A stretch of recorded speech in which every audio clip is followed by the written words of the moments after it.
Listo, entonces muy buenos días a todos otra vez. Espero que ustedes y sus familias estén bien. Vamos a empezar entonces nuestra clase. Y el día de hoy lo que vamos a hacer es continuar estudiando estos problemas de forma muy básica relacionados con los problemas de la frontera, en donde ponemos condiciones no iniciales para la posición y la velocidad, sino condición inicial y final para la posición. Problemas de dos puntos de frontera. Estos problemas son relativamente sencillos comparativamente con tener más bien regiones en donde ponemos nuestras condiciones de frontera, que es cuando ya hablamos de ecuaciones diferenciales parciales, pero son precisamente el link de lo que teníamos antes, que eran problemas de valor inicial, hacia las ecuaciones diferenciales parciales muy, muy básicas que vamos a ver nosotros. Y hoy precisamente vamos a ver algo que es lo que vamos a utilizar después, que se llaman las diferencias finitas. La clase pasada nosotros estuvimos viendo un método llamado el método de shooting, que nos permitía a nosotros como más o menos tratar de buscar cuál sería esa condición inicial de derivada inicial para poder obtener las condiciones de frontera que estábamos buscando. Les voy a compartir aquí la pantalla para que recordemos un poco eso. Vamos a ver si se está viendo. Sí, listo. Y aquí está la presentación. Entonces, esto fue lo que hicimos nosotros la vez pasada. Había como dos diferencias entre el método de shooting. La idea fundamental es la misma, que es cómo puedo yo obtener esa derivada inicial que me lleve a mí a caer en el punto final que estoy buscando. Y entonces habían dos maneras como de ver eso. Una era que si la ecuación diferencial que teníamos era lineal, entonces podíamos simplemente intentar dos valores iniciales de nuestra derivada, arbitrarios, entre comillas, y a partir de una interpolación lineal, pues obtener el valor correcto. Porque pues todos estos valores, al ser la ecuación lineal, todos estos valores van a estar relacionados unos con otros en una línea recta. Cuando no teníamos nuestra ecuación lineal, entonces lo que teníamos que hacer era utilizar como un método de búsqueda de raíces. Entonces, básicamente lo que estamos haciendo acá es que generamos como una función, a ver, tenemos como una función a la que le mandamos como una propuesta de derivada inicial. Entonces, esto básicamente en estos casos que estudiamos recibía un número, esto es un número real, y retornaba un valor final acá. Entonces, si nosotros hacíamos que esto le restábamos lo que nosotros queríamos, que era, por ejemplo, en este caso una temperatura final, estábamos buscando pues la raíz de esta función, ¿cierto? Entonces estamos buscando cuál sería este valor que yo debería mandarle para que me dé precisamente este valor final. Eso era lo que hacíamos cuando era no lineal. Podíamos utilizar aquí, por ejemplo, en la presentación decía que podíamos utilizar bisección, creo que era que se decía, que sí, que se implementara bisección, pero pues realmente no era necesario implementar bisección. O sea, lo podemos hacer con bisección o con regula fácil, lo que sea, y ustedes vieron que lo que hicimos fue utilizar el método de Newton-Raphson, calculando las derivadas de esta función de forma numérica y nos funcionó muy bien. Obviamente sirve para el caso lineal y también para el caso no lineal. Y eso es básicamente el método de shooting, ¿ok? Eso fue lo que hicimos la vez pasada. Vimos que, bueno, funcionaba. Creo que nos faltó fue como probarla con la parte no lineal. No recuerdo realmente, no, sí, sí la alcanzamos a resolver. Y ahí quedamos. Lo que vamos a ver hoy es que hay otra manera de resolver esto. Y esa manera de resolverlo es utilizando algo que se llama las diferencias finitas. Y las diferencias finitas básicamente son tomar nuestro sistema, que está representado pues en esa barra que empieza en un lado a la izquierda en t sub 0 y termina en un t sub n. Vamos a partirlo en muchos pedacitos, por ahora vamos a suponer que digamos, esa partición es uniforme, entonces todas tienen el mismo tamaño delta x. Y lo que vamos a decir es, queremos saber específicamente en estos puntos cuánto vale la temperatura, pero se tiene que cumplir que aquí hay un valor y se tiene que cumplir que aquí hay un valor y obviamente se tiene que cumplir también pues, que se cumple nuestra ecuación diferencial. Entonces lo que se hace en el método de diferencias finitas es discretizar estas expresiones, ¿sí? Escribir esas derivadas en términos de la discretización que nosotros hicimos. Y entonces, pues, ¿cómo se haría? Por ejemplo, ¿cómo haríamos nosotros para poder escribir esta segunda derivada de t respecto a x al cuadrado? Entonces, podríamos hacer lo siguiente. Nosotros sabemos que la primera derivada de t respecto a x, vamos a ponerla como una derivada forward, ¿listo?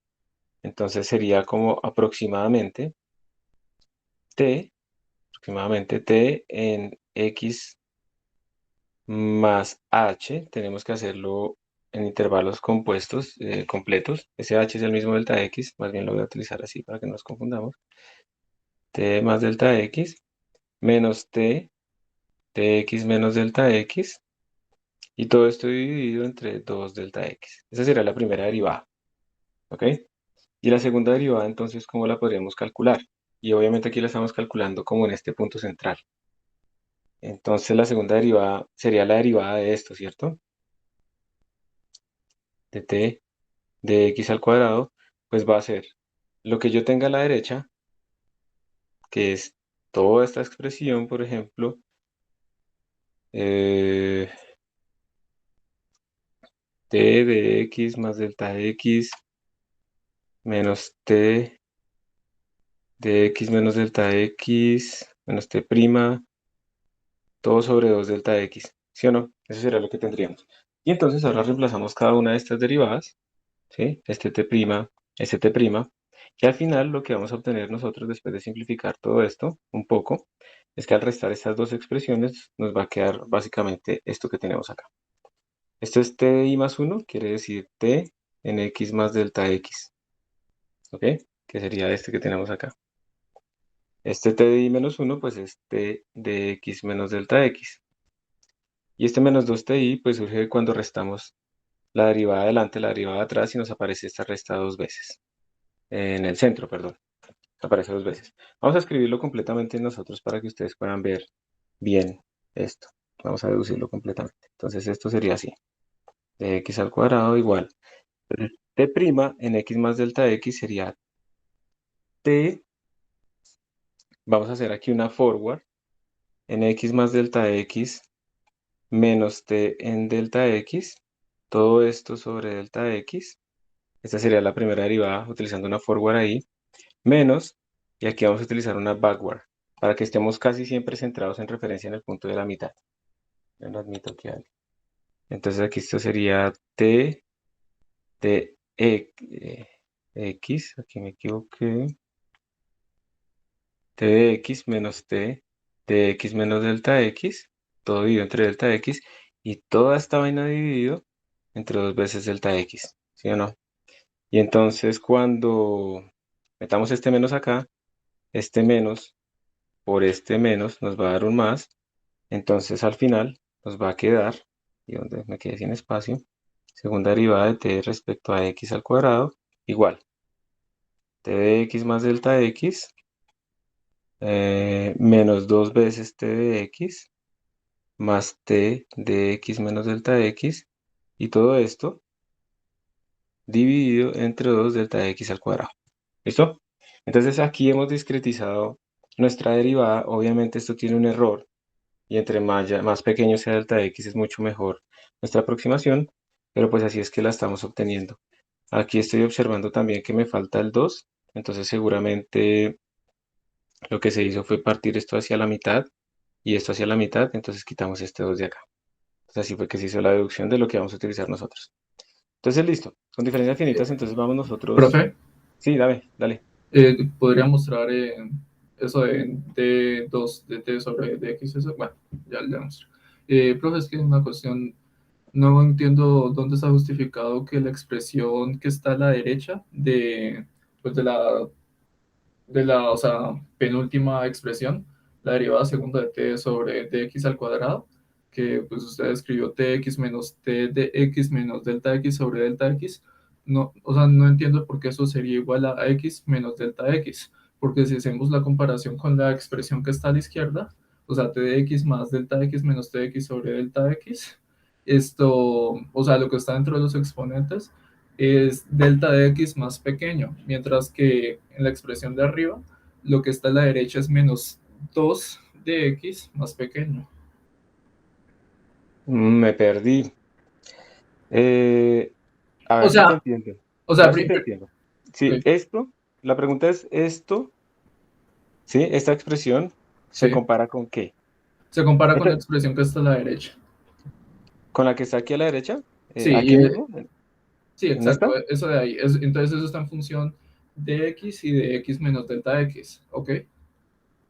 Ah, Y entonces la bueno. diferencia, por ejemplo, la diferencia que hay entre t de x más delta x y t de x es de delta x, y la diferencia que hay de esto menos t de x y menos t de x menos dx, pues es también de No, no, no, pero menos de pilas. delta x. Si te entiendo bien, hay que tener cuidado porque esto es una función, ¿no? Entonces Sí, claro. tú no estás restando como los argumentos para que te dé delta x arriba, sino que tú estás es restando una función, ¿listo? Es como decir f de x, pero lo borro acá. Estamos diciendo, si te entiendo bien la pregunta, ¿listo? Estamos diciendo esto, f de x menos f de x menos delta x, ¿listo? ¿Eso qué es? Eso no va a ser menos delta x, ¿listo? Entonces, aquí lo que estamos diciendo es, bueno, esto es como, piénsalo como una expansión de Taylor. Entonces, vamos a expandir esta cosa de la derecha. Entonces, esto sería, ¿cómo expandiríamos esta cosa? Alrededor de x con parámetro de expansión delta x. Entonces sería f de x menos delta x por f' en x, ¿cierto? Más unos órdenes de delta x al cuadrado. ¿Estamos de acuerdo hasta ahí? Sí. Y cuando ya hacemos esta resta, f de x menos f delta x, no sé qué, mira que aquí nos va a quedar delta x por f' de x. Y si tú divides entonces toda esta cosa por delta x, y si tú divides por delta x, entonces mira que lo que estamos calculando es la derivada. Ok, Entonces, sí. todo esto, lo que te está tratando de calcular es esta derivada. Entonces, para calcular la segunda derivada, nosotros estamos utilizando que la segunda derivada pues es la resta de las derivadas. Profe, o sea, por ejemplo, hicieron una pregunta en el chat que me parece buena. O sea, ¿cómo se escribiría t' de x? ¿Cómo se escribiría el punto? O sea, sí, ¿cómo Hay se varias escribiría formas de eso? escribirlo. Hay varias formas de escribirlo. Si digamos tú recuerdas cuando hicimos lo de las derivadas, t' de x se puede escribir de manera así, ese truco es el que yo estoy utilizando acá. T' de x se podría escribir, por ejemplo, como t de x más delta de x menos t de x. Esa es la forward, dividido entre delta de x, con un error de orden delta de x al cuadrado. También se puede escribir con la derivada backward, que es t de x menos t de x menos delta de x. O sea, estamos utilizando el término atrás. También se podría escribir con la derivada central, que sería t de x más, por ejemplo, delta de x medios menos t de x menos delta de x medios, todo dividido entre el intervalo que separa estos dos, que sería delta x. O también se podría escribir como t de x más delta x menos t de x menos delta x, todo dividido entre 2 delta x, que es la distancia entre esos dos puntos. Hay muchas maneras de escribirlo. Entonces, uno va utilizando la que va necesitando dependiendo en dónde está parado. Entonces, mira que al principio yo estoy utilizando la central porque estoy tratando de tener un buen orden, pero después para calcular estas derivadas, perdón, esta no, esta derivada que tengo acá, este t', entonces utilizo una forward o utilizo una backward dependiendo en dónde esté parado.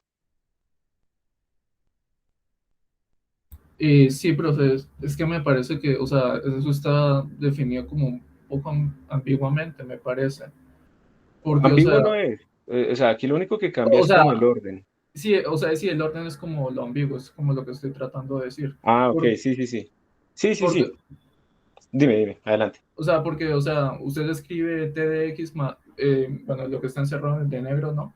Que sería t' de x más delta x, pues usted escribe t de x más delta x menos t de x sobre delta x, ¿ok? Entonces, una pregunta, la segunda opción que escribió en naranja, bueno, ese color que está a la izquierda, Sí. ¿es la derivada central? Esta es No, central. arriba, arriba. Esto, espérate, esta es central, esta es forward, esta es backward. Ah, backward. Ah, ok, ok. Entonces, el método que usted utilizó en la expresión que está encerrada en negro es backward, ¿no? Sería backward respecto a x más delta x. Ajá. Claro. Y Ujú. entonces la expresión que está al lado de la que está en negro, esto también sería una derivada, pero sería forward, ¿no? Sí. Ok, ok, ok. Es que pensé que estaba usando los dos métodos y por eso, No, se están el mismo mezclando. método y por eso Ajá. confunde. No, no, no. No, no, no. Ahí tienes toda la razón. Se están mezclando. Ah, ok, Digamos que profe. ¿por qué se mezclan? O sea, de pronto yo creo que uno empieza a concentrar, luego utiliza forward, luego utiliza backward, y entonces uno también está sacrificando en cierta manera la precisión, ¿cierto? Porque esos tienen valores de precisión diferentes. Pero ¿cuál es el punto? El punto es que yo estoy tratando de escribir estas derivadas en términos de puntos que yo tengo. Y como yo tengo los puntos que están a menos delta x, digamos, de mi punto de referencia, o a más delta x de mi punto de referencia, yo tengo que escribir las derivadas de esa manera. Yo no me puedo ir a puntos medios o saltarme. Si digamos que yo pudiera tratar de aumentar incluso el orden y tener puntos más a la derecha, por ejemplo, utilizar una forward para la derivada en este punto con este punto de adelante, que eso sería I más 2, pero entonces estoy complicando más el método, pero se puede hacer, o sea, uno lo puede refinar y hacer esto mucho más refinado, pero implica tener más métodos.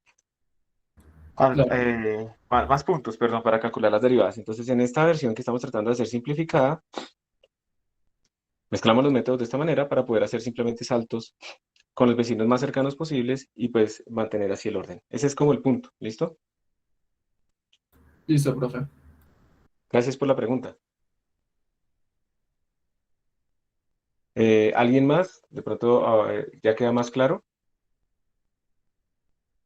Voy a pasarles el chat anónimo de una vez. ¿Ustedes están viendo mi pantalla? A mí se me desconectó del computador principal el Meet. Sí, profe. Entonces soy yo. Pues, más raro solamente es el computador principal que se desconecta, pero la tablet no. Bueno, ahorita se los paso cuando se recupere este bicho. ¿Alguien más tiene alguna pregunta mientras tanto? Hay uno en el chat. Espérate, la miro. Pero es que como no tengo cómo verlo, creo que ya estoy recuperando. Espérate. En el chat se me borró, por lo que me salí. ¿Me la puedes decir, por favor, o la pueden volver a escribir si son tan amables? Aquí les estoy pasando el tweetback. La primera derivada se hizo con la aproximación central, supongo que esa es así la pregunta. O sea, la primera derivada que se está colocando acá se está tratando de escribir en términos de la derivada central, sí, señor. Esto es, digamos, es uno de los trucos en diferencias finitas. Ustedes como que tratan de ver de qué manera sería la mejor forma de escribir la derivada de acuerdo al problema que ustedes tienen. ¿Listo? Déjenme voy a probar de una vez si me funciona la cámara del computador y de una vez los saludo. ¿Ustedes me ven? Sí, profe. Listo, buenas. Entonces, sí. Y este es como el truco de diferencias finitas y al final las diferencias finitas lo que están buscando es que ustedes puedan escribir las derivadas en términos de los puntos que tienen, de la información que tienen. Ustedes pueden aumentar ese orden, como les decía, si ustedes utilizan más puntos alrededor, pero pues eso hace simplemente el método un poco más complicado, pero pues no es demasiado complicado. ¿Ok? Entonces, como estamos tratando siempre de hacer esta introducción para que sea lo más sencillo posible, vamos a utilizar simplemente los vecinos y ya está. ¿De acuerdo? Vamos a ver si hay alguna otra pregunta. Ok. Entonces, ya tenemos acá nuestra derivada. Esta es la derivada numérica, es nuestra aproximación de la derivada numérica. Obviamente no es perfecta, pero es una aproximación de la derivada numérica. Y pues cuando utilizamos nuestra ecuación diferencial que tenemos arriba, entonces esta derivada numérica, esto que tenemos acá, que esto es derivada cuadrada de t respecto de x al cuadrado, tiene que ser igual a menos a, bueno, a h' por t menos t infinito. Le cambiamos el signo. H' por t menos t infinito, ¿sí? O sea, pasamos esto a la izquierda, le cambiamos el signo y ya está. Entonces, esta es la ecuación que queremos resolver nosotros, ¿listo? Esta es ecuación lineal. Si fuera no lineal, pues esto sería la 4, esto sería la 4. Se nos vuelve un problema implícito, pero ahora no vamos a trabajar con eso, pero entonces lo vamos a dejar así lineal. Y pues podemos simplificar un poquito, pasar a multiplicar, pues multiplicar todo por delta de x al cuadrado, reorganizar un poco esta ecuación y al final lo que vamos a obtener pues es esto que ustedes ven acá, ¿listo? Agrupamos los términos de t sub i, etcétera, etcétera, etcétera. Y no sé si ustedes lo ven, pero esto que tenemos acá, esta expresión, la última expresión, esta expresión representa como un problema matricial. Eso se puede hacer de varias maneras. El punto aquí en diferencias finitas es que después de haber discretizado toda nuestra ecuación, Esto se va a convertir en un problema matricial, donde vamos a tener básicamente el problema A por nuestro vector de temperaturas igual a un vector constante, y pues nosotros ya sabemos resolver eso utilizando, por ejemplo, no sé, Eigen o alguna cosa así. No nos vamos a poner a hacerlo desde cero. Entonces, esto lo conocemos, y entonces vamos a poder obtener el vector de soluciones. ¿Listo? Utilizando cualquier método que queramos nosotros algebraico para resolver sistemas de ecuaciones lineales. En estos sistemas de ecuaciones lineales, recuerden que no es ideal resolverlos calculando la inversa de A y multiplicando ambos lados. Eso matemáticamente es lo que uno hace, pero numéricamente calcular la inversa tiene mucha más información de la que uno necesita. Entonces podemos utilizar aquí descomposiciones o lo que sea, y pues por esas razones es preferible utilizar un método algebraico. Perdón, una librería numérica que ya implemente estas cosas. Pero antes, digamos que ustedes tienen este problema. Ustedes tienen esta expresión, menos t de i más 1, no sé qué cosas, igual a esto. ¿Cómo es esa matriz? Esa es mi pregunta. ¿Cómo la podemos obtener? ¿Cómo la podemos visualizar? ¿Y cómo podría yo escribir un programa que me llene esa matriz? ¿Sí? Ese es como el punto aquí importante. Entonces quiero que en este momento, ustedes viendo esta expresión, traten de ver cómo se podría escribir esa matriz A. Es decir, yo necesito calcular una matriz A que tenga ciertas componentes que están dadas por esta expresión, que multiplicando el vector t me dé un vector de constantes. Entonces esto es una constante, pero esto está multiplicando a t sub i, la vamos a llamar alfa, y esto es otra constante, la vamos a llamar beta. ¿Listo? Todo esto es una constante. Entonces, uno podrá pensar de pronto que ese vector beta es betas, ese vector b es puras betas por todo lado, pero no es así, porque hay que tener en cuenta las condiciones de frontera. Recuerden que t sub 0 es fijo y t sub n es fijo. Entonces, antes de yo hacerlo, quisiera que ustedes lo pensaran un momento. ¿Listo? Digamos que si tuviéramos, aquí hay una pregunta de Juan Diego. Si la multiplicación matriz 3 por 1 y 1 por 3 depende del número de cosas. Si nosotros, digamos, dividimos esto en 10 puntos, o sea, n vale 11, bueno, digamos que n vale 10, entonces tenemos en total 11 puntos. Nuestras matrices tendrían que ser de 11. Esto sería una matriz de 11 por 11, esta.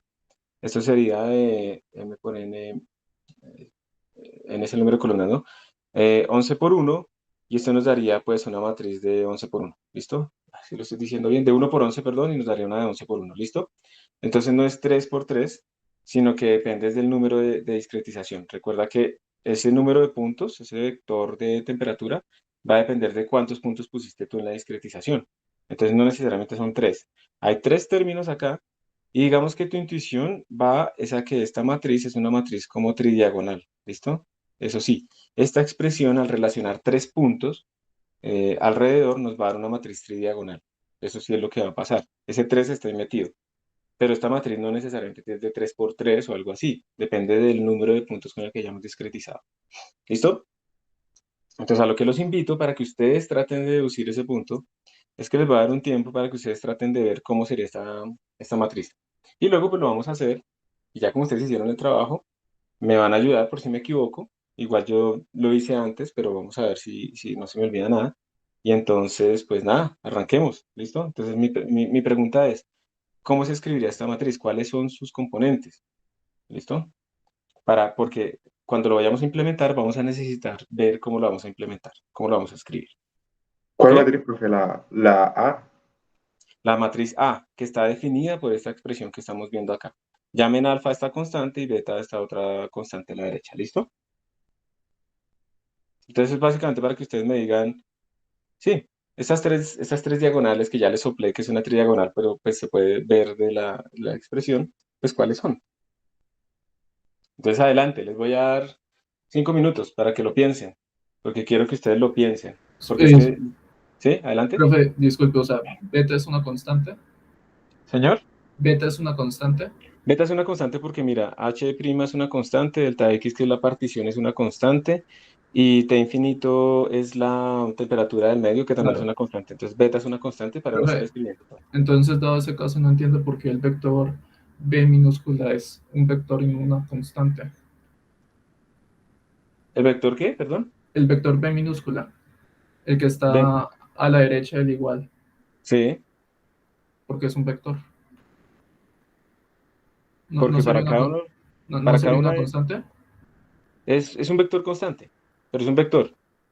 ¿sí? Porque tú tienes una matriz acá que está relacionada pues con todos estos valores, multiplicando al vector de temperaturas, entonces aquí tú tienes T0, T1, T2, T3, hasta T sub n, ¿cierto?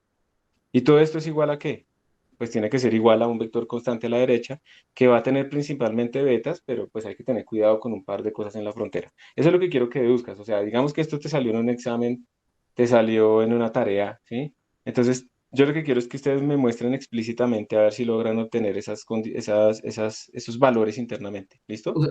O sea, sí, profe, sí entiendo lo que nos trata de decir, pero, o sea, no entiendo por qué esto B tendría que ser o sea, una matriz n por uno y no una matriz uno por uno. Obténla, obténla. Haz lo siguiente. Van a pensar ustedes que tenemos 5 puntos. ¿Listo? Para que sea chiquita. ¿Cómo se refleja esos 5 puntos acá en esta expresión? ¿Sí? Trata de obtenerla. O sea, la respuesta está ahí. No tenemos 3 puntos, no tenemos 2 puntos, tenemos 5 puntos. Entonces tenemos T sub 0, T sub 1, T sub 2, T sub 3, T sub 4, ¿cierto? Esos son 5 puntos. 1, 2, 3, 4, 5. ¿Listo? ¿Cómo sería entonces, qué representa esta ecuación en esos 5 puntos? Entonces, para T sub 0, lo puedo meter acá, ¿qué representa? ¿Quién me relaciona? Cuando estoy en T sub 1, porque recuerda que lo que tú quieres es descubrir cuáles son los valores en cada uno de estos puntos. Entonces, esta expresión que tenemos acá, ¿cómo se traduce en que yo pueda obtener esos valores en esos puntos? Empieza a meterlo y vas a ver que eso se va a convertir en una matriz. ¿Valores en Eh, cuáles puntos, profe? ¿En los T? sí, todos tus puntos deben cumplir esto. Todos tus puntos T. T sub 0, T sub 1, T sub 2, T sub 3, T sub 4.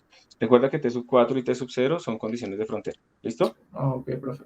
Entonces empieza a reemplazar esta expresión para tratar de obtener las ecuaciones que te permitirán obtener cuánto es T sub 1, cuánto es T sub 2, cuánto es T sub 3, y de ahí vas a ver cómo esto se convierte en un sistema matricial. Es mucho más fácil hacerlo así y tú lo construyes que yo ponerme a decirte, pero es que es evidente, porque no es evidente. Precisamente por eso quiero que hagan este ejercicio, porque uno no lo ve, uno cree que esto es una ecuación y ya, pero eso son muchas ecuaciones, precisamente porque el i está variando. ¿Listo?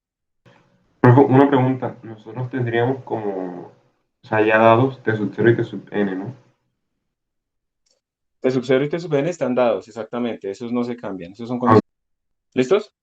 Entonces, 5 minutos desde este momento. Tómenle una foto porque de pronto se apaga la tablet ahí.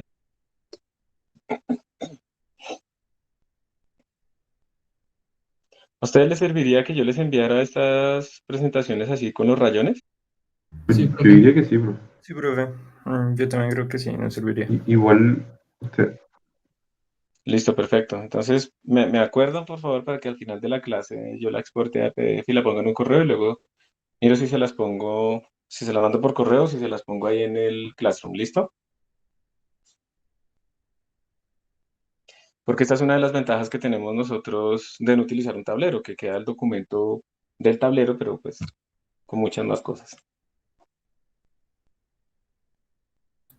Profe, una pregunta. Lo que nos había dicho antes, justo de empezar el ejercicio, ¿es hasta T sub 5 o hasta T sub 4? Porque son 5 T's o 6 T's, no me acuerdo. Pues digamos que esto es un ejemplo, ¿no? Lo que puse de T sub 0 hasta T sub 4. Sí, sí, el Si último quieren, ejemplo que nos pidió. si quieren lo puedes hacer, si quieres lo puedes hacer un poco más general, pero sí, yo creo que es más fácil que empecemos por un caso más sencillo. Entonces, de T sub 0 a T sub 4, donde T sub 0 está fijo. Voy a poner aquí, voy a limpiar un poquito todo esto que he hecho y voy a ponerlo aquí en una hoja aparte. Yo ya lo tengo aquí más abajo en otra hoja, pero prefiero hacerlo todo desde cero con ustedes. Me parece que se aprenden más. Aquí uno les diga, entonces de ahí sale esta matriz. Y pues sí, si quieren, lo pueden hacer general, ok. Eh, tenemos esto en nuestra barra, tenemos estos 5 puntos, y entonces la idea es que ustedes encuentren cómo esta expresión se convierte en una matriz por el vector de temperaturas igual a otro vector constante cuyas componentes también tienen que deducir. O sea, su incógnita en este momento es cuánto vale esto y cuánto vale esto. Juan Sebastián Sierra dice que ya lo tiene, muy bien. Yo necesito, mm, quieras compartir tu pantalla, si la puedes mostrar, o quieras tomar una foto y mandármela como a un correo, como al correo de pronto, y yo la abro y la muestro. ¿Cómo quieres, Juan Sebastián? Eh, Creo que puedo mandar la foto a un correo. Listo, dale. Yo voy a abrir aquí el correo. Un momento ya lo escribo y lo mando. Listo, listo.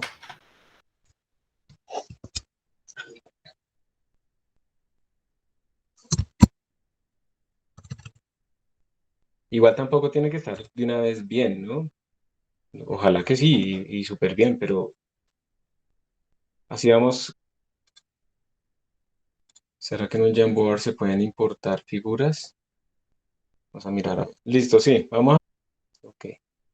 Tú me dices cuando me lo hayas enviado, ¿listo?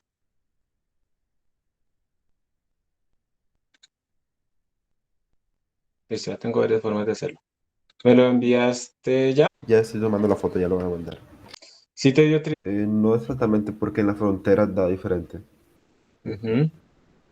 Pero sí se llena tres bandas, entonces. Sí, se llenan tres bandas, pero como en las filas del medio, pero en la primera y la última me da como que Ajá, tiene un uno en la primera componente y la última tiene uno en el último componente para que se cumplan las cosas de frontera.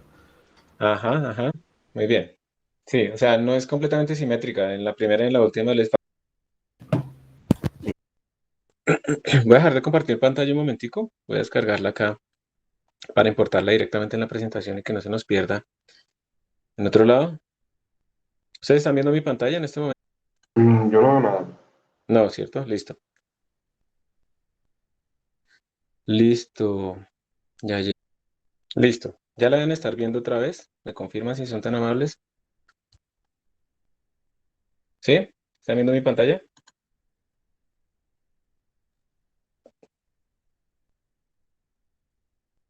Sí, profe. Gracias. Entonces, esto fue enviado por Juan Sebastián, ¿no? Aquí alguien puso Eigen en el feedback. Ya vamos a mirar Sí, esto de Eigen qué es. Nosotros no utilizamos nunca Eigen para los... Juan Sebastián, ¿qué? ¿Cuál es tu apellido? ¿Cierra? sí cierra. Listo. Entonces a Juan Sebastián le dio esto, le dio una matriz que tiene en la primera fila 1, 0, 0, 0, el otro es menos 1, alfa menos 1, 0 menos 1, alfa menos 1, ta, ta, ta, ta, ta, ta, y en la última te vuelve a dar un 1. ¿Están todos de acuerdo con esto que obtuvo él? Y para el vector b le dio t sub 0 al principio, beta, beta, beta, beta, y t sub n. ¿Les dio igual? ¿No les dio igual?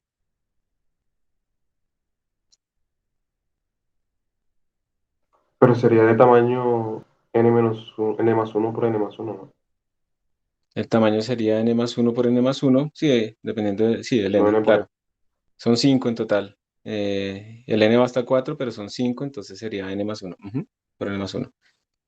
Listo. De todas maneras, para que todos corrijamos y todos lo tratemos de hacer juntos y confirmemos, aquí hay varias personas que confirmaron que les dio igual, lo vamos a hacer todos juntos. ¿Listo?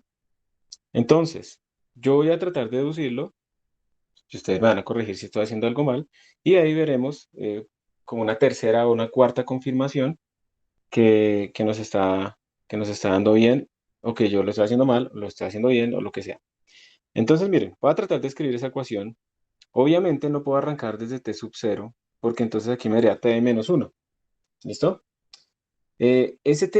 Ojo que eso no es que esté mal siempre, sino que para las condiciones de frontera que nosotros tenemos, en donde t sub 0 y t sub 4 en este problema están fijos, entonces pues aquí no nos va a servir. Pero si uno tuviera que tener derivadas en las fronteras, ese t menos 1 de pronto sí sirva para calcular una derivada en la frontera, para poner una condición de frontera con derivadas. Pero en este problema, en donde tenemos es valores en la frontera, no derivadas, sino valores en la frontera, entonces no nos sirve. Entonces voy a arrancar a escribir esta ecuación desde digamos, el índice 1.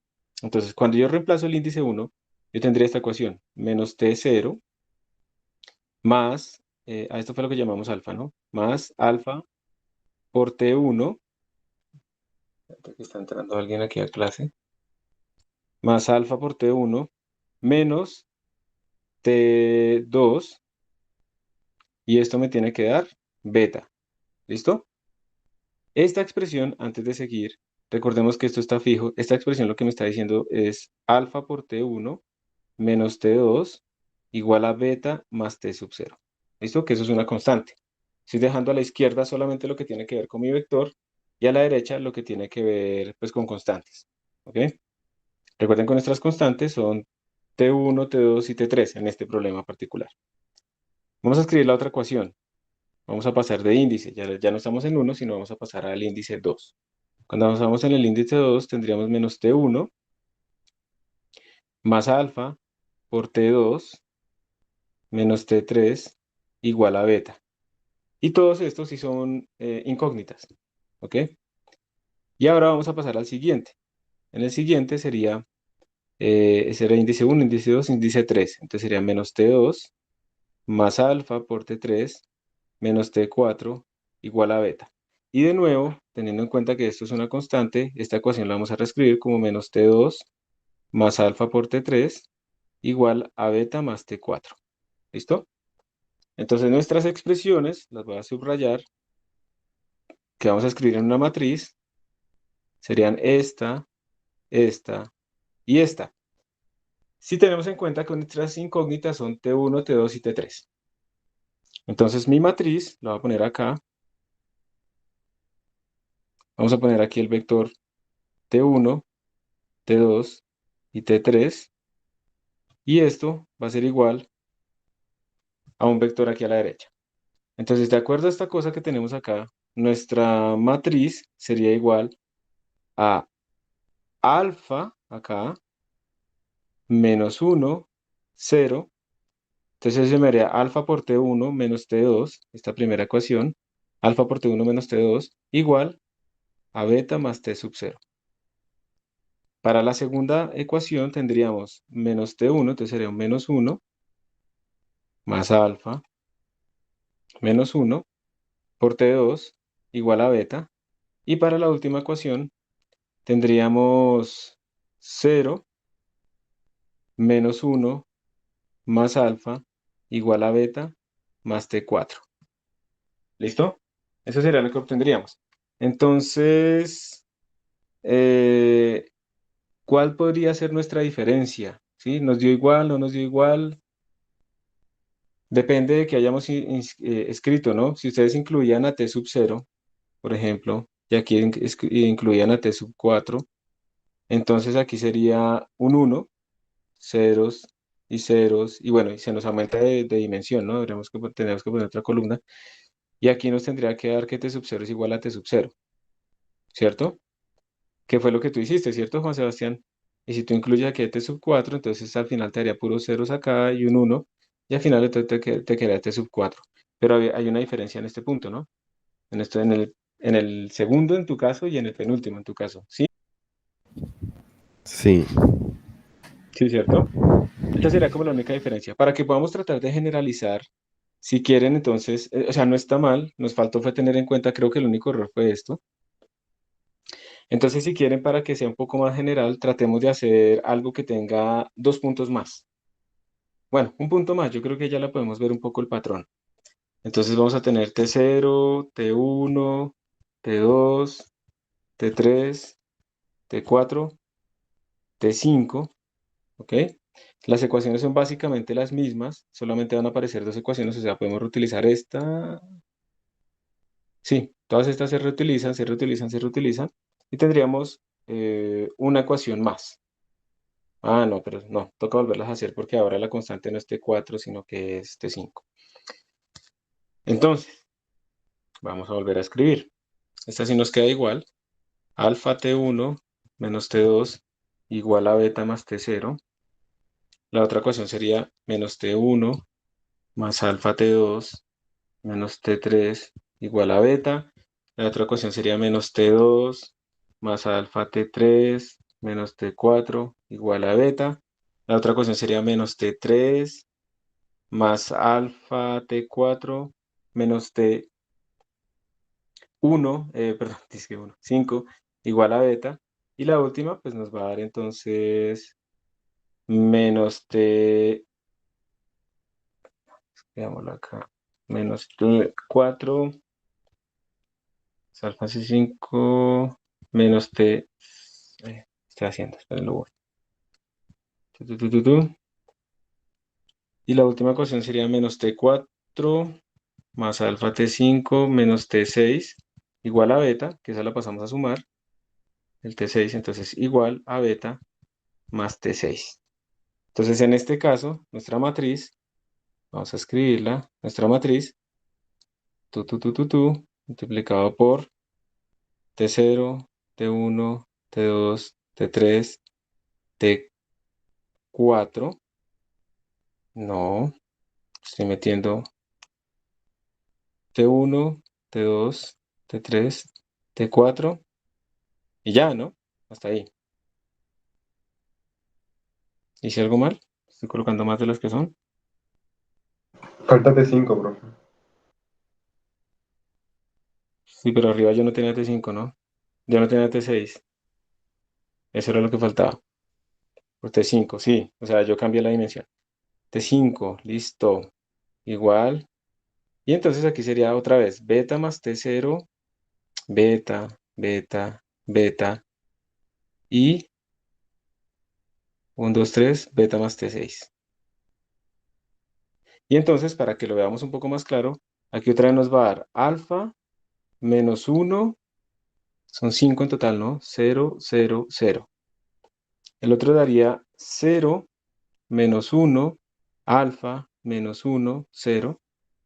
Si lo estoy escribiendo bien, ayúdenme por favor, porque creo que estoy en No, blanco profe, por acá. el primer cero no va. Primer 0 no va, ajá. Sí, ahí ya no me sonaba. T1, claro, va con menos 1, alfa, menos 1, 0 y 0. Ahora sí, 0 menos 1, alfa menos 1, 0, 0, 0, menos 1, alfa, 0, perdón, menos 1, se va corriendo, ¿cierto? Y 0, 0, 0, menos 1 y alfa. Así sí, ¿cierto? Sí, Listo. Entonces aquí ya estamos viendo más o menos cómo es nuestro término y al final pues esa está fácil, ¿no? O sea, miren, la primera es especial porque es como que olvidamos el primer menos 1. Nos queda alfa y después el menos 1 y el resto son ceros. La última también es especial porque nos comimos el último menos 1. Entonces solamente tiene estos dos elementos. Pero todas las demás pues son básicamente la misma expresión que teníamos antes. Menos 1 por t sub i menos 1 más alfa por t sub i menos t sub i más 1 igual a beta, que es específicamente esto, donde pues esta cosa es alfa y esta cosa es beta. Entonces miren que ahí sí estaba una matriz metida, pero para poder nosotros definir bien esa matriz, tuvimos que hacer un poquito un ejercicio, ¿sí? Aquí de saber cómo especificarlo. Entonces básicamente esto nos está dando también las columnas y con esto ya podemos armar la matriz. Entonces, ¿qué? ¿Vamos bien? ¿Hay alguna duda acá? ¿Queda más claro ahora sí cómo es que se está armando esta matriz? Que es tridiagonal además. Tiene todos los menos unos, ¿sí? Todos los alfas. Esos están en la diagonal, ¿cierto? La diagonal está llena y todos los menos unos aquí a la izquierda. A ver entonces, ¿sí? ¿De acuerdo? ¿Estamos de acuerdo? Sí, profe. Ya les quedaría más. Bueno, bueno, Juan Diego, que tú me decías que porque si ves que ahora sí ya te queda más claro cómo se arma la matriz, ¿cierto? Que Sí, eso sí, ya me representaba una quedó claro. matriz. Listo. Ahora, antes de seguir, quiero que vean una cosa. Imagínense que ahora no tenemos 7 puntos, sino que tenemos 7000 puntos. ¿Sí? Esto yo lo tenía aquí, ya lo había hecho anteriormente antes de venir a clase. Digamos que teníamos 7000 puntos, entonces imagínense cómo sería nuestra supermatriz. Esto sería alfa menos 1, 0, 0, 0, 0, 0, 0, un montonón de ceros, ¿cierto? Menos 1, alfa, menos 1, 0, 0, 0.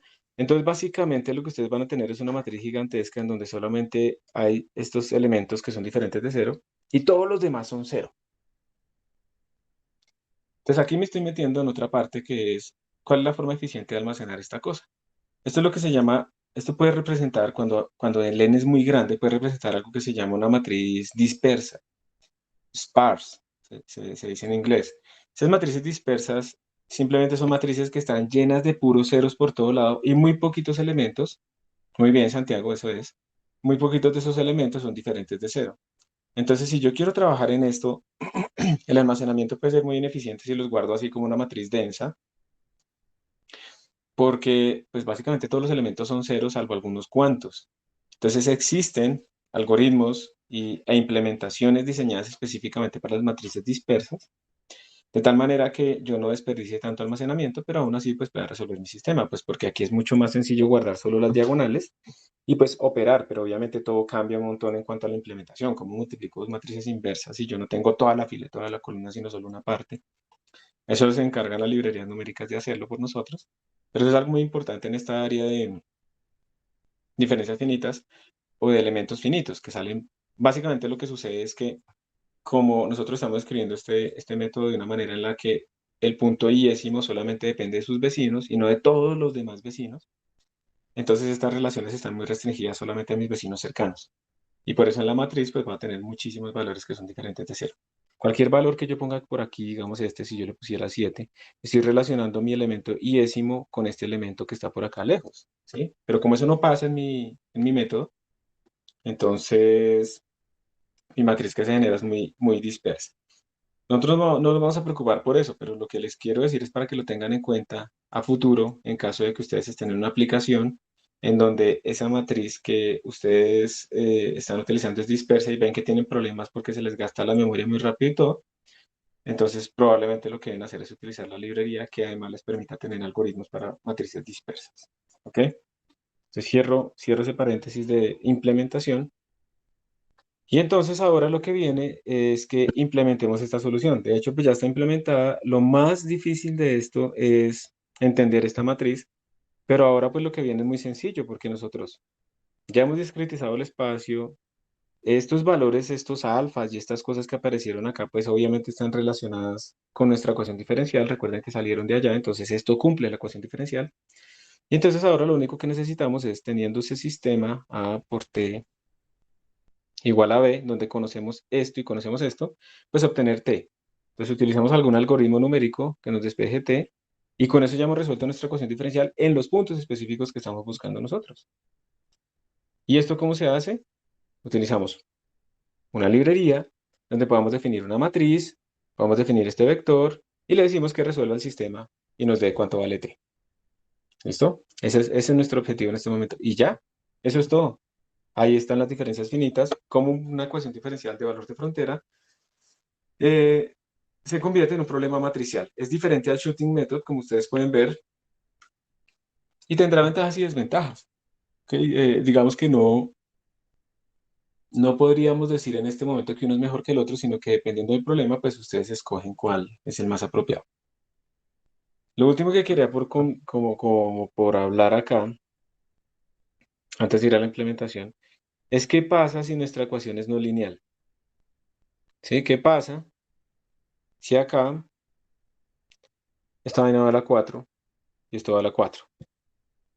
Entonces, yo reemplazo en mi expresión, listo, en mi ecuación, pero esto va a la 4, esto va a la 4, y entonces esto ya no funciona, ¿cierto?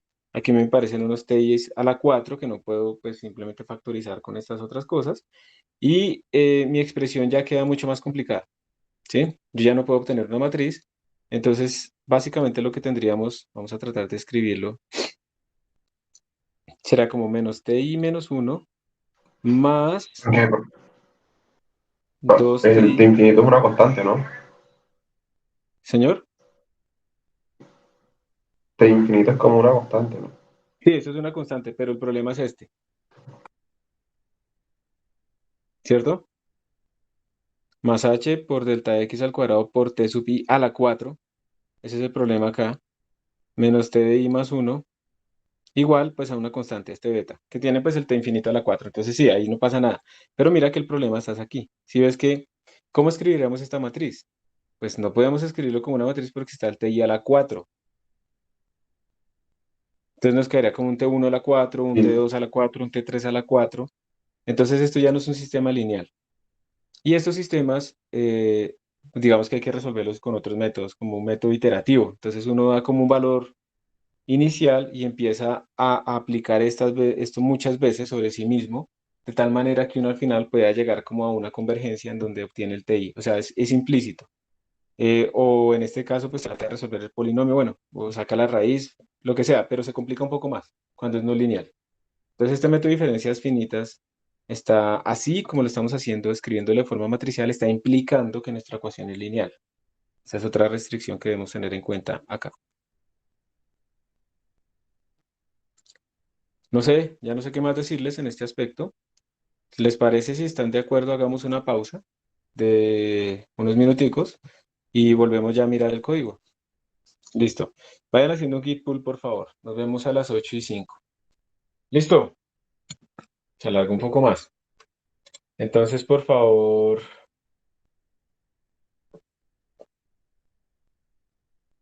¿vamos a qué? Vamos a continuar. Ya hicieron git pull, voy a asumir que ya lo hicieron. Y les voy a compartir la otra pantalla. Nosotros podemos encontrar cuál es esa librería. Esa es la que vamos a usar. Está instalada ya en la sala, está instalada en la máquina virtual. Yo también la tengo instalada aquí en mi computador y vamos a ver cómo es que la podemos usar. Entonces, a ver, les comparto pantalla ahora. Entonces, ¿me confirman por favor que están viendo mi pantalla? Si son tan amables. ¿Sí o no?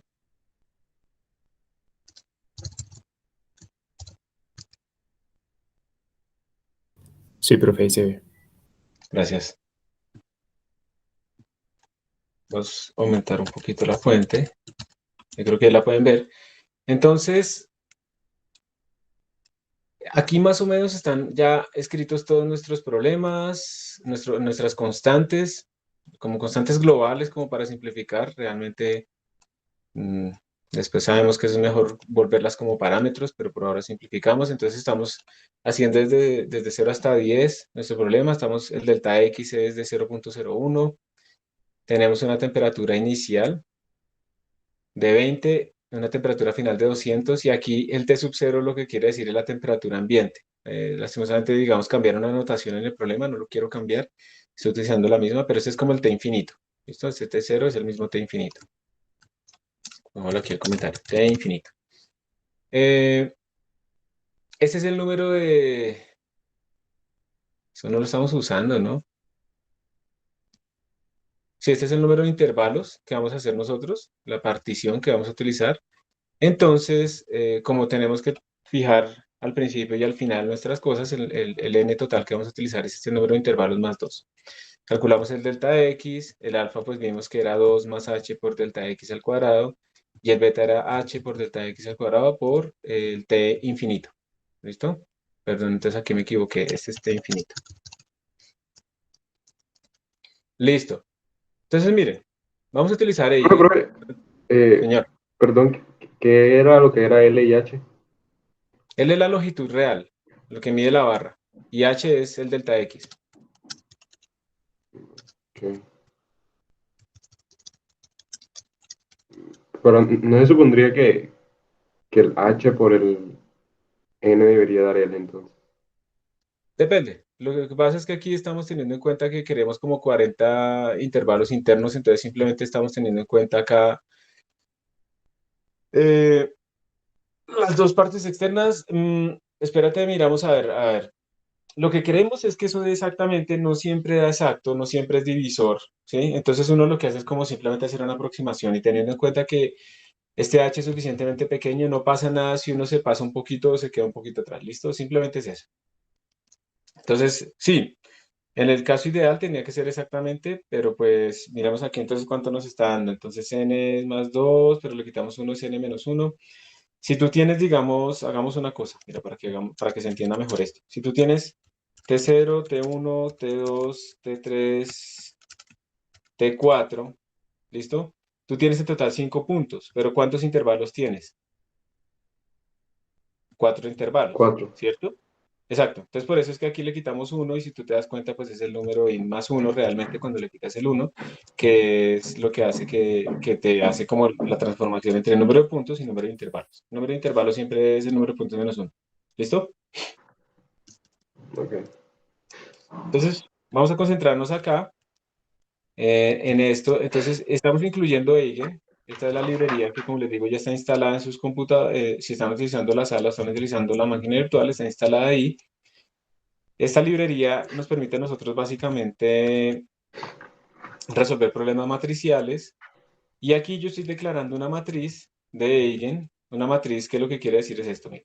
Del espacio de nombres de Eigen, vamos a declarar una matriz que no tiene tamaño fijo. Este X quiere decir que el tamaño es arbitrario y utiliza doubles internamente. Si yo le pongo aquí una F, estoy utilizando float. Si yo le pongo aquí una D, le estoy utilizando doubles. Si le pongo una I, son enteros. ¿Listo? Entonces, esto está guardando doubles, pero el tamaño de esta matriz es completamente arbitrario. Es una matriz dinámica, pueden pensarlo así. La voy a llamar M, no A, como nuestro problema, sino M. Y las dimensiones son NInt, NInt. Entonces aquí él va y pide memoria dinámicamente, hace el operator new, lo llama, pide esta memoria y entonces crea la matriz cuadrada de NInt por NInt. El vector constante, entonces para crear ese vector lo voy a llamar esta, puede ser una matriz con una sola columna, pero es preferible utilizar el vector XD y va simplemente a tener este número de filas y ya está. Luego yo le digo a Eigen que por favor cada uno de estos elementos los convierta en cero. Lo llene de puros ceros, ceros y ceros. Entonces ahí arranca mi problema. Ya declaré mi matriz, mi vector, y ahora empieza a llenar la matriz. Entonces, por favor, prestemos la atención a esto. Esperen que hay un micrófono por ahí abierto. Listo. Entonces, vamos a empezar a llenar la matriz. Empezamos desde i igual 0 hasta menor que nint más i. Y tratemos de pensar un momento, por favor, ustedes ayúdenme a pensar si esto está bien, o si les parece que está incorrecto, o por qué es que tenemos que tener esos ifs, qué significan esos ifs, etc. Traten de pensar. Recuerden que lo que estamos tratando de hacer es generar esa matriz que escribimos ahorita a mano. Entonces, esto que tenemos acá, a ver si lo vemos, esto nos está diciendo, si i es mayor o igual que 1, eso quiere decir que me estoy saltando el primer elemento porque ese es constante. Si i es mayor o igual que 1, yo le voy a decir el elemento de la fila II y la columna II menos 1, que era el TI menos 1 que teníamos antes, es igual a menos 1. Voy a anotar acá de pronto nuestra ecuación, como para que la veamos. ¿Cómo es que era la ecuación? Espérense, a ver, la tengo acá. Nuestra ecuación era menos T sub I menos 1 más alfa por T sub I menos T sub I más 1, y eso es igual a beta. ¿Cierto? Esa era nuestra ecuación.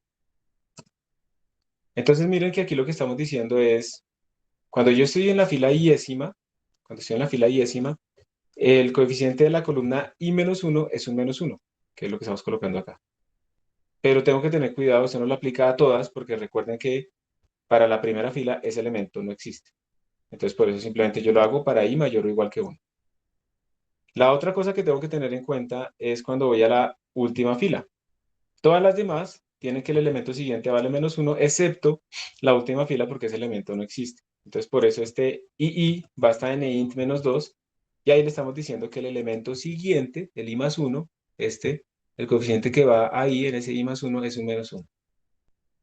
Entonces, este primer if lo que hace es colocar este menos 1 en donde cabe, que es en todas, excepto la primera y la última.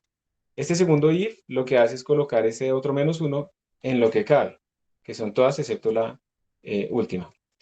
Y este alfa sí existe en todas, ¿cierto? Entonces simplemente el alfa es como la diagonal. Entonces para la fila I y la columna I, el alfa va en la diagonal.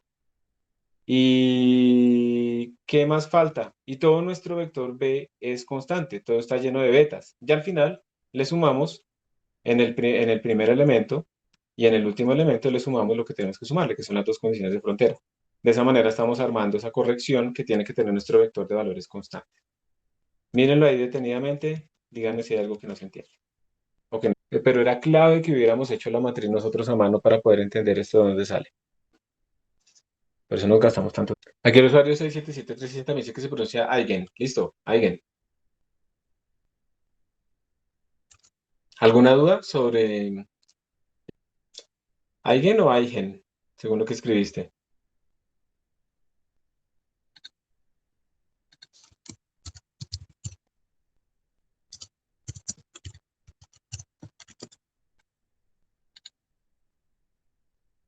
Eigen.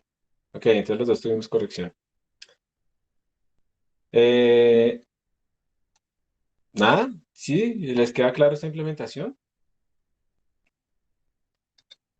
Bueno, entonces aquí lo único que hicimos nosotros fue definir nuestra matriz, que es una matriz tridiagonal. Ahorita la vamos a imprimir para que veamos que sí realmente nos está dando razonable. Eh, y luego aquí estamos utilizando otra vez a Eigen para que nos resuelva nuestro sistema. Entonces esto es muy sencillo.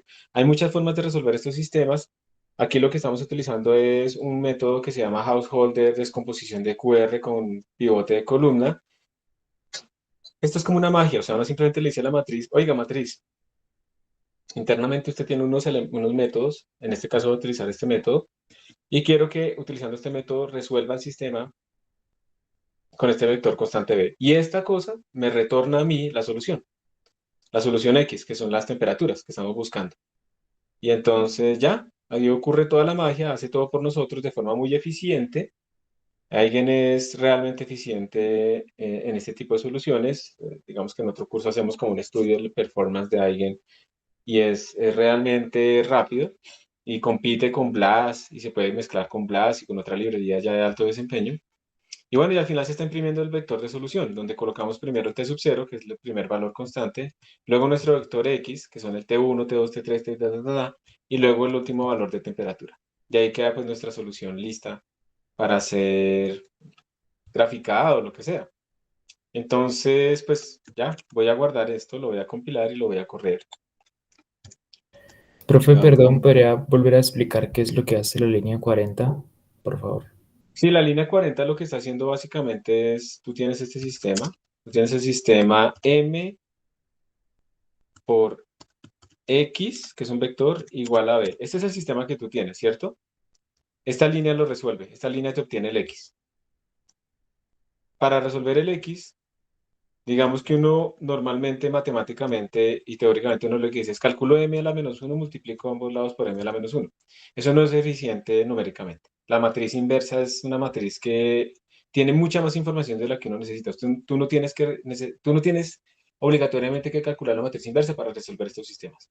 Por ejemplo, hay algunas descomposiciones en donde lo que se hace es escribir, por ejemplo, a m como una matriz LU, que es lower triangular, upper triangular, y entonces tú lo que haces es, utilizando esa descomposición, resolver tu sistema original sin haber calculado la inversa, por ejemplo. O también QR. Y entonces hay muchas formas, o con Jacobi, un montón de formas numéricas de resolver estos sistemas. Y aquí estamos utilizando uno de ellos. Si tú quieres como más información de esos posibles sistemas, entonces tú puedes ir aquí a Eigen Linear Algebra. Entonces, miras aquí en la documentación, miran aquí la documentación, entonces aquí está la documentación de Eigen. Vamos a esperar a que esto abra. Entonces, bueno, aquí les dice que es una librería en C++ para hacer solución de, digamos, bueno, operaciones matriciales con vectores, con numerical solvers. Y entonces pueden ir a la documentación que está acá. Hay un tutorial largo, un quick reference, vamos a ver cuál de los dos. Entonces aquí, por ejemplo, les dicen cómo funcionan las clases de matrices, las clases de vectores. Ellos también tienen como, o sea, no sé si recuerdan ustedes cuando utilizamos Valarray, que con Valarray teníamos como los arreglos de NumPy. Aquí ellos también tienen unas cosas que se llaman arrays que se comportan como los arreglos de NumPy. Déjenme ver acá. Pues tienen que mirar también la clase en la que nosotros vimos a alguien, ¿no? Y aquí están, digamos, las posibles soluciones que uno puede utilizar. Como les digo, por ejemplo, hay soluciones que se pueden basar en utilizar la descomposición LU, Cholesky, Householder, QR. Con este también podemos calcular determinantes, las matrices inversas si las necesitamos, cosas de ese estilo. Aquí, por ejemplo, está el Householder call no sé qué, que creo que es el que estamos utilizando allá. Entonces yo le doy clic y aquí esto más o menos me explica qué es lo que está haciendo. Entonces lo que hace esta descomposición, bueno, este algoritmo es tomar nuestra matriz, escribirla de esta forma con una matriz de permutación, con una descomposición R, y con eso uno puede resolver el sistema muy eficientemente sin calcular la inversa, ¿listo? Esto se nota muchísimo cuando uno tiene matrices muy grandes, se nota la diferencia entre calcular la inversa, que básicamente es un algoritmo de n al cubo, con calcular la solución de estos sistemas utilizando este tipo de descomposiciones. Esto no es fácil de implementar, pero ya está implementado en este tipo de librerías. Uno no lo debe hacer a mano porque esto no solamente es hacer force y ya. Uno tiene que tener en cuenta cómo es la caché del computador para que esto sea amigable con la caché y entonces sea eficiente y entonces además tenga buena precisión. O sea, eso tiene muchísimas cosas por detrás. Y por esas razones que uno tiene que utilizar esas librerías. Pero entonces, básicamente lo que hace esto, utilizando la sintaxis de Eigen, es resolver el sistema mx por b. Yo conozco m, yo conozco b.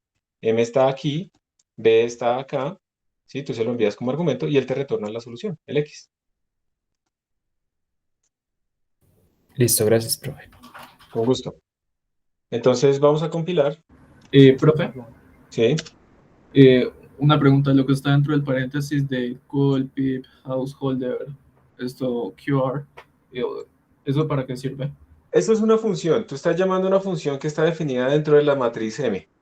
Entonces tú estás llamando a esta función como cuando, imagínate cuando teníamos clases o estructuras, entonces tú tienes no solamente datos dentro de esa estructura, sino además funciones, entonces estás llamando a esa función interna.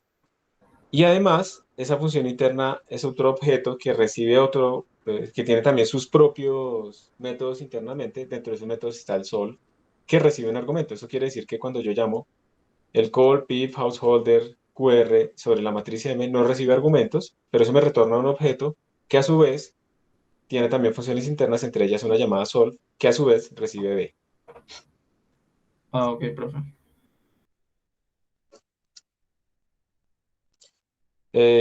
Y entonces todo, digamos, el cálculo grande está en este punto, se resuelve y al final pues imprimimos nuestros valores. Entonces vamos a tratar de compilarlo. Yo lo compilo, a mí me dice que no encuentra eigendens. A ustedes sí les debería funcionar si están utilizando en la sala o están utilizando la máquina virtual. Yo voy a ponerle aquí que me incluya. Yo creo que eso está en user local include eigen tal vez. Eigen. Profe, en la máquina virtual me sale lo mismo también. En la máquina virtual te sale el mismo error. Sí, me sale Eigendance, no such file or directory. Listo. Entonces lo que tienes que hacer es algo parecido a lo que yo puse acá. Mira que prueba colocándole el menos i mayúscula user local include eigen 3 o user local, o perdón, o user include eigen 3, cualquiera de esas dos. O sea, ponlo así, a mí ya me está compilando. O ponlo así. Lo que pasa es que algunas veces esto está metido dentro de algo que se llama eigen 3, entonces la otra solución fácil es que le pongas esto, eigen 3 acá. Creo que si le haces esto a tu código aquí, ya te funcionaría. Si quieres, inténtalo. Ponle aquí de encabezado eigen 3 slash eigen slash dense y creo que con eso ya te funcionará en la máquina virtual sin hacer nada más.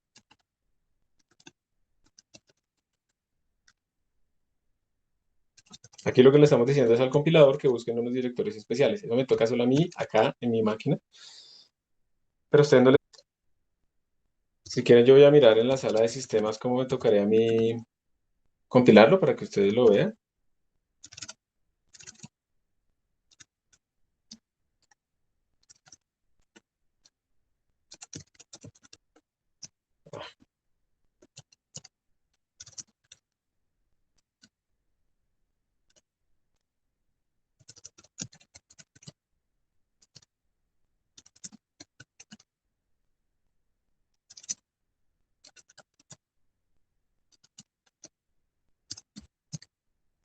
¿Listo? Entonces yo trato de compilarlo aquí en la sala. Me sale esto, ¿cierto? Entonces, déjeme lo voy a corregir.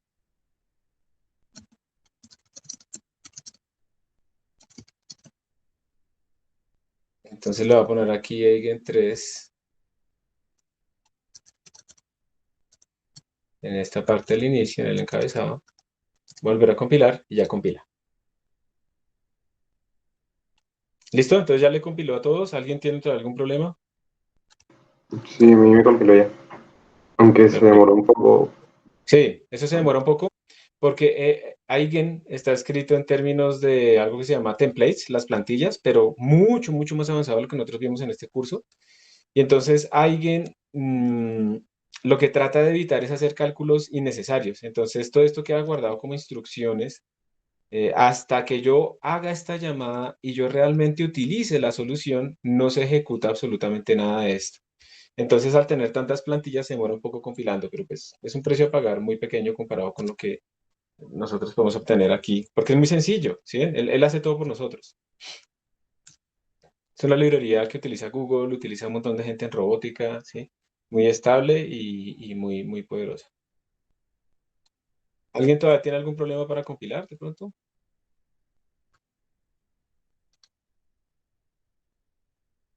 Eso. Gracias, Juan Camilo. Listo, por confirmar eso en la máquina virtual. Listo. Entonces lo voy a ejecutar y ahí está nuestra solución. Inmediatamente. O sea, esto es muy rápido realmente. Es supremamente rápido. Empieza en 40 como queremos, termina en 200 como queremos. Y pues además están todos los valores intermedios que estábamos buscando nosotros. Están ahí en nuestro valor. Y eso es así, así de sencillo. O sea, aquí realmente el problema es, más bien el problema no. La parte más importante está realmente en que logremos deducir cuál es la expresión en diferencias finitas que representa nuestro sistema, que cumpla la ecuación diferencial y luego transformar eso en una matriz. Y ya después, pues es trabajo de alguien o de la librería que utilicemos para resolver nuestro sistema. Quiero mirar aquí un momentico cuánto se demora esto en tiempo. Es que se demora muy poquito, realmente. Entonces, bueno, vamos a empezar a usar ahora sí. Antes de seguir, quiero saber si a todos les ejecutó y les dio los mismos valores. O si hay alguien a quien le haya dado diferente.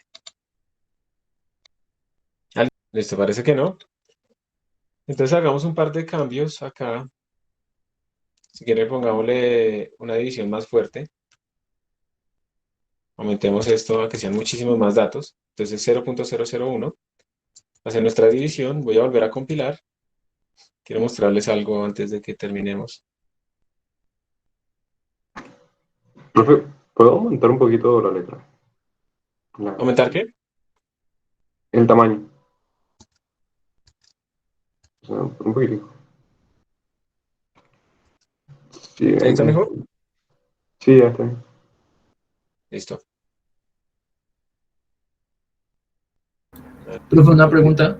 Y entonces Sí, esos valores que obtenemos, o sea, son todos los valores de las temperaturas a lo largo del tubito. sí, exacto.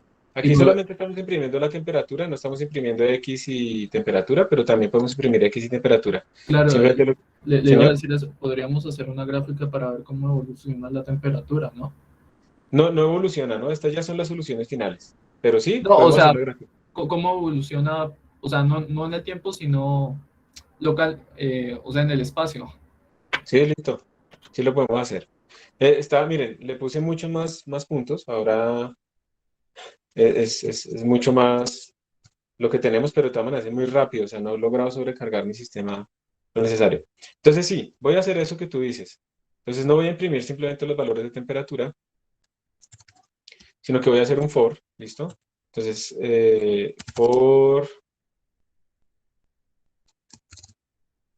int i igual 0, mientras i sea menor que nint, más i.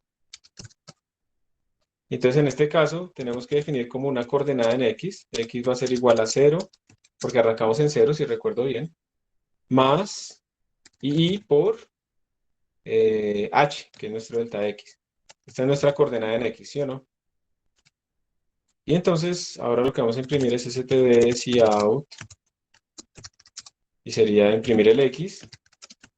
Vamos a separarlo por un tab, y luego vamos a imprimir nuestra temperatura, que sería t. Esto es un vector de Eigen, esto se llama x, y eso sería t de x de ii. Listo. ¿Hay algún error acá o está bien? Díganme ustedes. Esto de X ¿Qué debería supone que llamar está haciendo Igor? señor. ¿Qué se supone que está haciendo ahí? Estoy imprimiendo los valores de X y los valores de temperatura. Ah, ok. Ahí creo que debería ser de X, no en vez de H. Debería ser de X. Espérate, le estoy cambiando el nombre a la temperatura para que se llame temperatura y no estemos sufriendo. Listo. ¿Qué me dices? ¿Que debería ser qué? ¿De X en De vez de X. H? Ajá. Es que aquí yo llamé H a de X y no es el mismo H. Uy, aquí está todo mezclado, ¿cierto? Sí, Pero ese H no es como la constante esa. sí, sí, sí, tienes toda la razón. Aquí está el de X. Sí, Ujú. listo. ¿Algo más? Aquí no estamos teniendo en cuenta una cosa, chicos. Aquí hay un error. Este T, la primera coordenada de T, bueno, más bien el primer valor de temperatura no es en cero. El primer valor de temperatura es en este sub uno. ¿Se acuerdan? Entonces hay que tener cuidado porque aquí tenemos como desfasadas las cosas, ¿sí? Tenemos que primero imprimir, digamos, podemos hacerlo así. Tenemos que primero imprimir el valor inicial que es en x igual a cero y ese valor inicial le corresponde el valor t sub cero, ¿sí o no? Y al final también tocaría agregar el último valor, ¿no? Exacto. Entonces, y hay que tener cuidado con los índices ahorita. Aquí al final, esto sería t, ¿cómo se llama? En L, ¿no? Y aquí sería t de L, ¿listo? Y aquí adentro, entonces vamos a variarlo así, pero hay que tener simplemente cuidado porque aquí esto es i más 1, ¿ok? Para que salgan apropiadamente nuestros valores. El primer valor en el vector de temperatura corresponde a t sub 1, a la coordenada, digamos, en x sub 1, no a la coordenada x sub 0. Simplemente hay que tener cuidado con eso. Listo. Vamos a ver cómo nos va. Así no lo dañé. Eso se demora compilando. Y si ustedes quieren obtener el mayor desempeño posible de alguien, mi recomendación es que le pongan esta bandera menos O mayúscula 3. Si ustedes no le ponen esta bandera, alguien realmente es lento comparado con otros algoritmos. Si ustedes le ponen esta bandera, alguien se demora compilando. Y ahora lo voy a ejecutar. Ahí están nuestros valores. Y entonces vamos a guardarlos. Datos.txt, como siempre. Y vamos a dibujarlos, que era lo que tú querías, ¿cierto, Juan Diego? Sí, profe.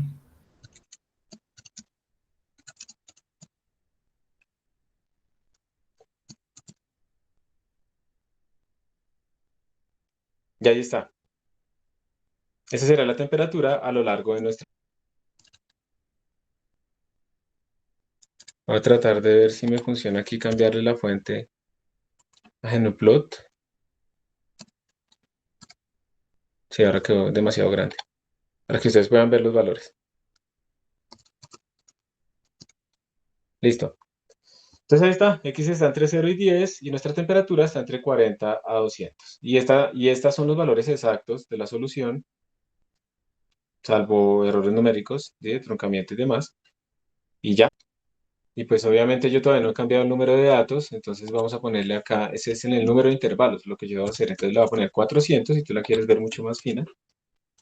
Vamos a volver a compilar, lastimosamente esto, ustedes tienen que compilar, si ustedes tienen que compilar mucho, mucho, mucho, quiere decir que probablemente ese parámetro más bien debería ser leído desde la línea de comandos, en vez de tenerlo como una constante dentro del código, ¿sí ven? Entonces si yo leyera este número de intervalos dentro de, como un argumento de la línea de comandos, sería mucho más sencillo. No tendrá que compilar tantas veces, simplemente voy ejecutando mi código con diferentes valores.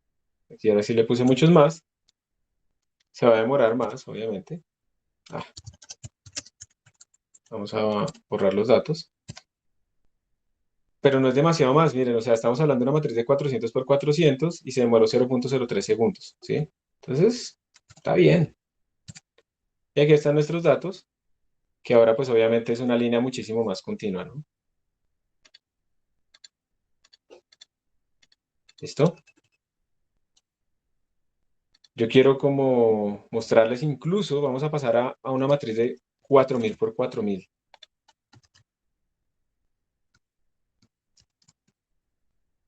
Voy a compilar y vamos a ver más o menos cuánto se demora, ¿listo? Ojo que es compilando con -O3. Si no lo compilan con -O3, se les va a demorar muchísimo más. Y pues ya estamos hablando de una matriz de 4000 por 4000. Esto es bastante grande. Eso implica 16 millones de elementos. Changos, me toca tener cuidado porque si son 16 millones de elementos y cada uno es un float, un double, que ocupa 64, esto se me va a comer 1 GB de memoria RAM. Y en RAM tengo, bueno, sí, se me va a poner lento el computador, pero voy a tratar de hacerlo. Es que es impresionante, ¿no? Por ejemplo, aquí Firefox se está comiendo 4.97, 5, 6. Bueno, hay algunas que están cachadas, ¿no? Pero en general se está comiendo como 5 GB de memoria RAM, Firefox, ¿sí? Y por eso es increíble cuando ahorita que estamos consiguiendo computador para un sobrinito, estos berriondos vendiéndote a computadores portátiles con 4 GB de memoria RAM. Es increíble, o sea, eso abre Windows súper lento, pero no puede utilizar absolutamente nada porque abran ustedes tres pestañas de Chrome o algo así y ya, se acabó la memoria RAM. Y venden esas cosas. En este momento es increíble. Y caras, ¿no? Un computador con 4 GB de memoria RAM ay, y un procesador Intel Gold, Celeron, AMD Athlon, 1,500,000. Bueno, madres. Además que porque el dólar con ese valor pues tampoco ayuda mucho. Ese demora mucho más, ¿no? Ya estamos saturados. Bueno, se va a demorar más. ¿Listo? Eso era lo que quería mostrarles. El día de hoy voy a volverlo acá. Voy a matar eso. Y vamos a volver a correr. Y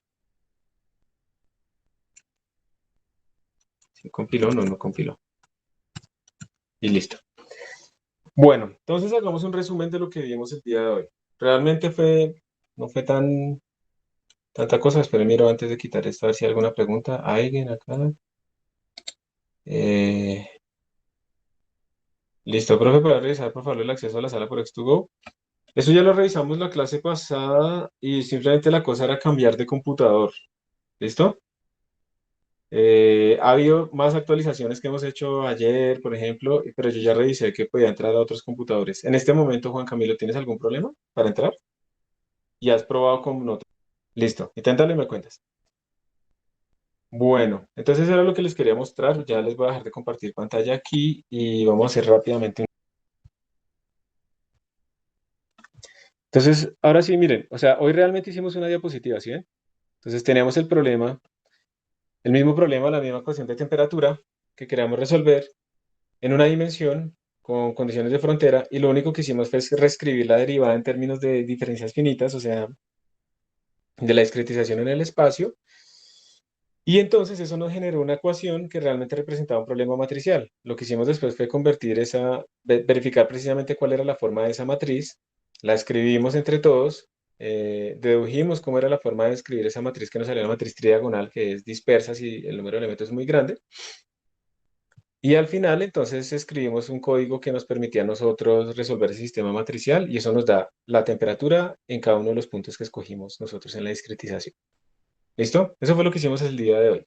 Y para resolver ese sistema utilizamos una librería llamada Eigen para hacer problemas de álgebra lineal. Yo estoy casi seguro que nosotros la vimos hace un tiempo ya. Esto de que no lo recuerden debe ser el efecto vacaciones, ¿no? Que se les olvida. Bueno, y eso fue todo lo que hicimos hoy. Entonces, en resumen, en los problemas de valor de frontera para ecuaciones diferenciales ordinarias, de solamente problemas de dos puntos, tenemos entonces dos métodos que hemos visto. El método de shooting, en donde simplemente tratamos de adivinar cuál es la condición inicial que queremos ponerle a algo o cuál valor deberá tener cierto parámetro para que nuestra solución pegara en donde queríamos. Y la otra forma de hacerlo, la otra forma de resolverlo, pues fue con diferencias finitas. Y eso es todo. Entonces, ya se les abrió en este momento un workshop en Moodle que tiene que ver con el método de shooting para resolver un sistema de mecánica cuántica. ¿Listo? Entonces, ese ya está abierto. Tienen muchos días desde hoy hasta el martes, pero yo por favor les pido, es que yo me he dado cuenta que si es hasta el martes, el lunes a las 11 de la noche es que empiezan a trabajarle y no van a alcanzar. Tiene que pensarle algo ahí, tiene que pensarlo un poco más. Ese problema, no les di el código completo, les di realmente el núcleo fundamental, ahí está, pero no les di todo el código, ustedes lo tienen que adaptar, tienen que coger el del shooting non-linear y adaptarlo eh, para resolver básicamente cómo serían los niveles de energía de un problema de mecánica cuántica. Vamos a resolver la ecuación de Schrödinger. Entonces estamos en un pozo infinito, entonces digamos que tenemos así un pozo que es infinito. Aquí el potencial vale cero. Vamos a pararnos entre menos pi medios a pi medios. Ese va a ser como nuestra condición de frontera. Aquí está el x igual cero. Y como el pozo es infinito, nosotros sabemos que aquí la función de onda, que la vamos a llamar phi, la función de onda en cero tiene que valer cero. ¿Listo? Bueno, no en cero, perdón, en menos pi medios. Y la función de onda en pi medios también tiene que valer cero. ¿Listo? Vamos a utilizar ahí se les explica, vamos a utilizar h barra al cuadrado sobre 2m igual a 1 en esas unidades para que quede simplificado. Y la ecuación de Schrödinger en este caso particular para la función de onda va a ser simplemente derivada al cuadrado de phi respecto a x al cuadrado más o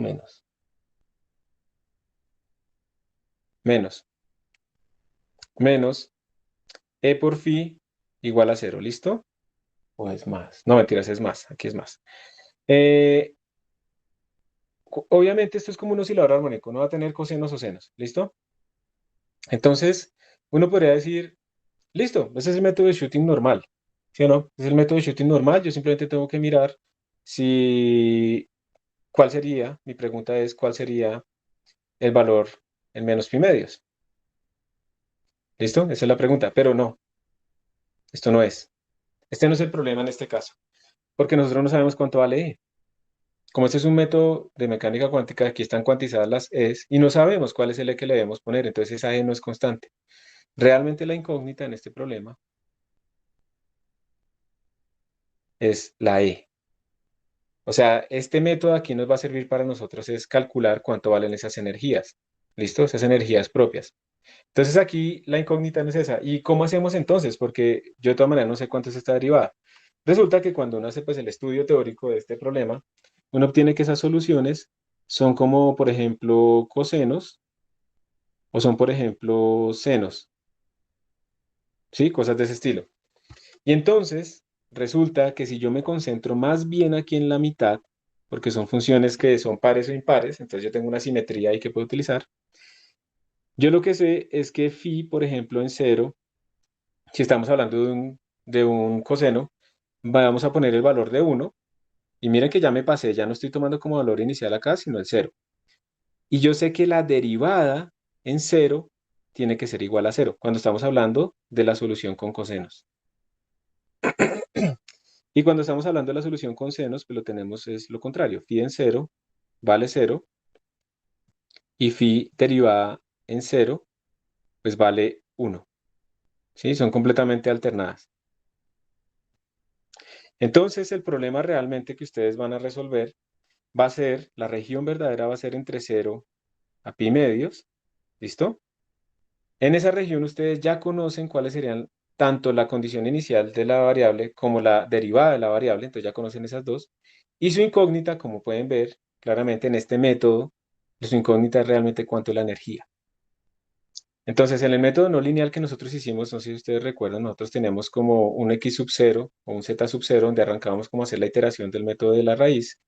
Entonces, pues ustedes lo que van a hacer es como empezar a iterar alrededor de 1 sub 0 hasta que eso converge a un valor. Y esos valores a los que va a converger son los valores propios. Teóricamente, esos valores propios tienen que ir como n al cuadrado, ¿sí? Entonces, ustedes van a ver que los cosenos les van a dar a ustedes como un 1, un 4, si lo recuerdo bien, un 16, un 64, cosas así. Mientras que estos otros le van a dar las otras cosas. 1, 3 al cuadrado es 9, 7 al cuadrado 40 y, sí, pues, 49, 9, 9 por 9, 81, le van a dar estos valores, ¿sí? Entonces, dependiendo de las condiciones que ustedes pongan al inicio, y dependiendo del E sub 0 que ustedes pongan para explorar, van a obtener diferentes valores que se van a comportar de esta manera, ¿ok? Pero, y aquí es donde viene el complique de todo. Hasta ahora, digamos, uno dice, pero si ya me dio el valor inicial y la derivada, pues ya está el problema. Pero de nuevo, resulta que nuestra incógnita es E. Pero resulta que las derivadas dependen de E.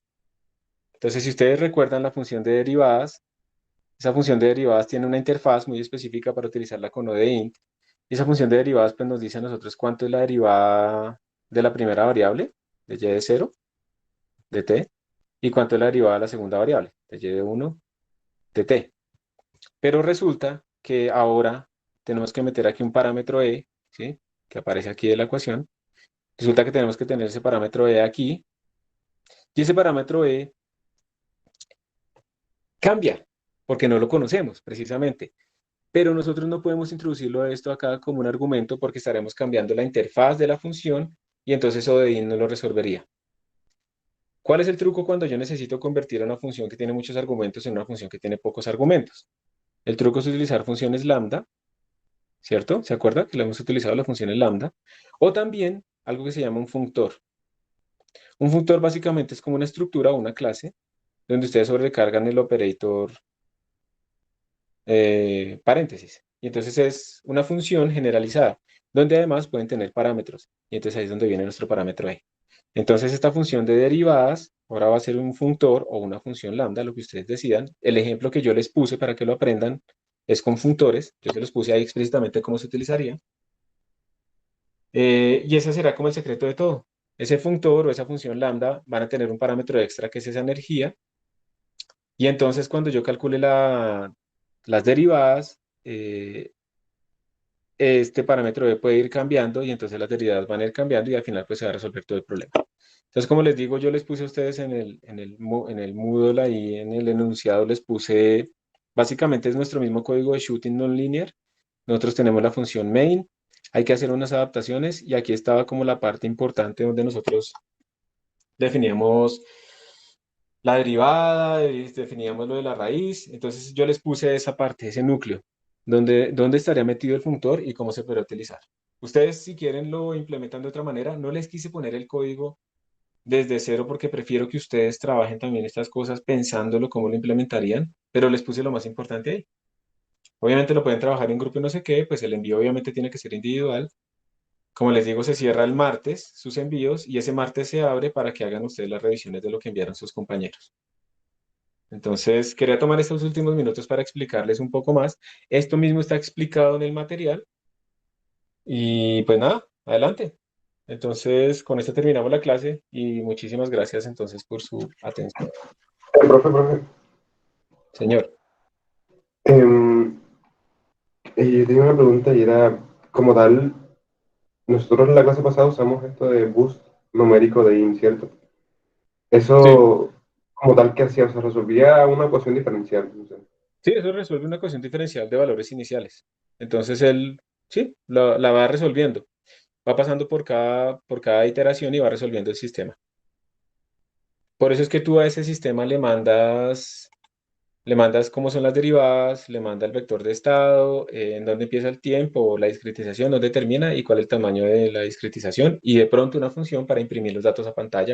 Y recuerda que de Ok. todas maneras con el método de shooting lo que uno hace es, yo propongo una solución, o sea, unas condiciones iniciales y veo si eso cumple las condiciones de frontera. Si no, propongo otra y veo si cumple. Si no, propongo otra y veo si cumple. Pero lo hacemos de una manera organizada, utilizando raíces para poder llegar más rápidamente a nuestras verdaderas condiciones. Como te digo, lo que cambia respecto a lo de la clase pasada es que ahora no estamos colocando la condición inicial como parámetro que no conocemos, sino la energía, ¿sí? Es el parámetro que no conocemos, la energía que está metida como parámetro, porque el método de shooting no implica que lo único que uno no puede conocer es la derivada, no. Cualquier cosa, cualquier parámetro, uno lo va a variar para encontrar qué es lo que le sirve. ¿Listo? Entonces, como les digo, lo tienen que pensar. Sería muy bueno que lo hicieran en grupos, pero pues también si lo quieren hacer solos está bien. Como les digo, también yo ya les puse el núcleo de lo que se necesita. O sea, realmente, básicamente es coger lo que yo les puse ahí y pegarlo dentro de Shooting Linear, reemplazando lo correspondiente y añadir tres parámetros para leer desde la consola, porque desde la consola ustedes van a leer el E sub 0, el Phi sub 0, digamos el uno y la derivada. Entonces, en este caso estaríamos utilizando este primer caso. Y aquí sería el E sub 0, el cero y el uno. Entonces estamos utilizando este segundo caso. Y ya está. Entonces, a pensar. Esta vez no les Profe, quise dar todo eh, el código. Yo este, obviamente lo hice, lo verifiqué. Señor, profe, este problema de la tarea sería un problema de Sturm-Liouville, ¿verdad? ¿un problema de qué? Perdón. Un problema de Sturm-Liouville. De Sturm-Liouville.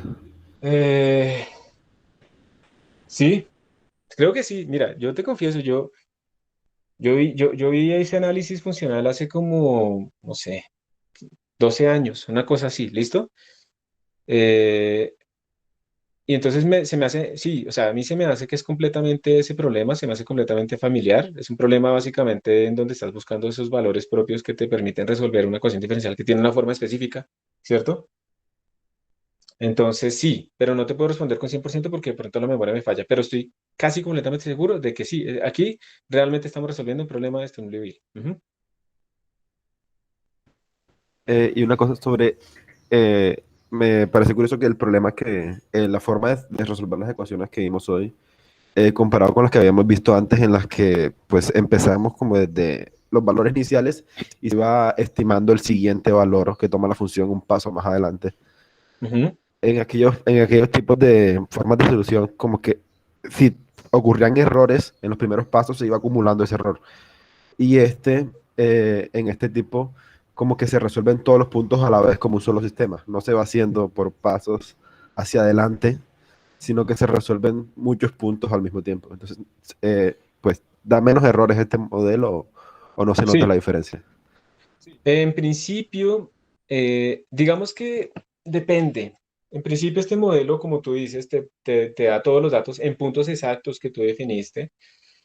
Y como se tiene en cuenta toda la información del sistema, aunque al final, pues cada punto está relacionado solo con sus vecinos, entonces, digamos que uno podría pensar que podría ser mejor, pero no olvides que la discretización asumió unas formas específicas para las derivadas. Entonces, ahí están metidos también nuestros errores. ¿Listo?